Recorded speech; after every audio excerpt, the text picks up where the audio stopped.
রাত পোহালেই আগামীকাল সিতাই বিধানসভার উপনির্বাচন। তার আগে আজ মঙ্গলবার সকাল 10টা থেকেই দিনহাটা কলেজ প্রাঙ্গণে ডিসিআরসি সেন্টারে ভোটকর্মীদের ব্যস্ততা তুঙ্গে।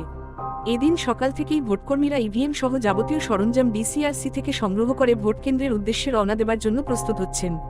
ইতিমধ্যে অনেকে রওনা দিয়েছেন গন্তব্যস্থলের উদ্দেশ্যে।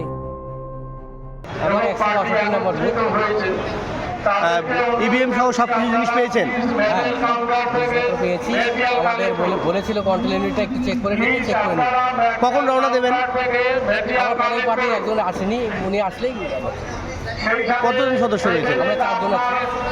নির্বাচনের আগেও করেছেন, এর আগের নির্বাচনে তো আপনারা যারা ভোটকর্মী রয়েছেন একটা মানে ভয়ের মধ্যে ছিলেন, সেই জায়গায় এবারের উপনির্বাচন কি বলবেন? না, আমরা করছি আর ভয়ের পরিবেশ।